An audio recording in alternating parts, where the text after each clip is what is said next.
Hey, what up? What up? It's your girl, Nikki, and I want to welcome you and thank you for tuning in to another episode of Walking Forward in Faith, Healing, Purpose, and God's Promise.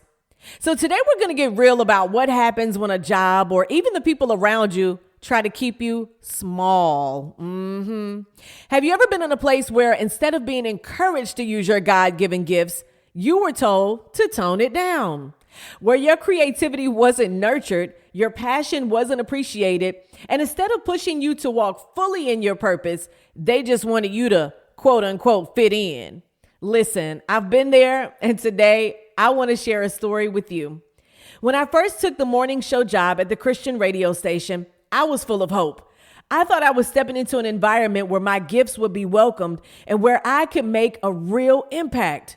But I quickly realized that while leadership talked about purpose and using our talents, their real focus was something else: fitting in. You could design, but only in their style. You could speak, but only in a way that matched their voice. You could be creative, but only within the limits they approved. It wasn't about thriving.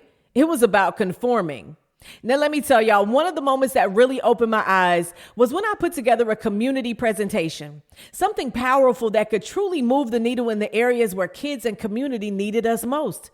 This wasn't just an idea. This was a full plan, a vision for going into communities that were hurting, places where young people desperately needed to see a glimpse of God's love, a program that could bring hope, resources, and real change.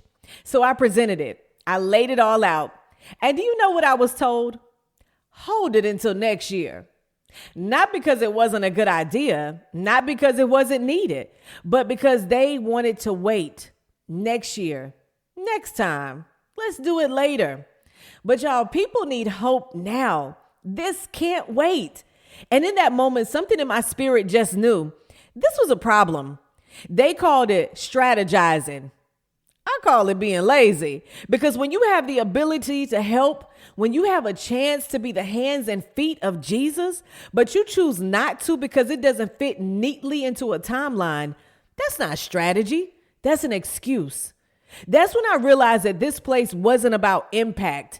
It was about control, about making sure nobody did more than necessary, about keeping things comfortable, predictable, and easy. But y'all, God didn't give us gifts to hold on to them for the right moment. He gave them to us to use them. Matthew 5:16 says, "Let your light shine before others, that they may see your good deeds and glorify your Father in heaven." How can we shine if we're constantly being told to dim the light? How can we make an impact if we're being asked to sit on our gifts until it's convenient?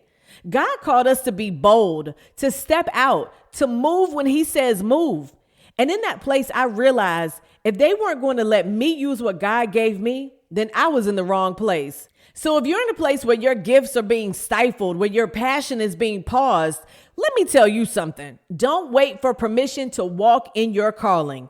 Because when God puts something in your heart, it's not for next year. It's for now. If He's stirring something inside of you, He's showing you a need. Don't let someone else's strategy stop you from following His spirit. That job, that situation, that environment, maybe it's just a stepping stone. Maybe God is using it to teach you what not to accept so you can step fully into what He has for you. I know it's frustrating. I know it's hard when you feel like you're being held back, but keep moving forward anyway. Keep trusting that God is elevating you to a place where you can be who He created you to be, fully, boldly, and without restriction. If this message has resonated with you, share it with a friend, encourage someone else, remind them to continue walking in the boldness that God has created them for. Stay blessed, stay focused, and remember, keep walking forward in faith.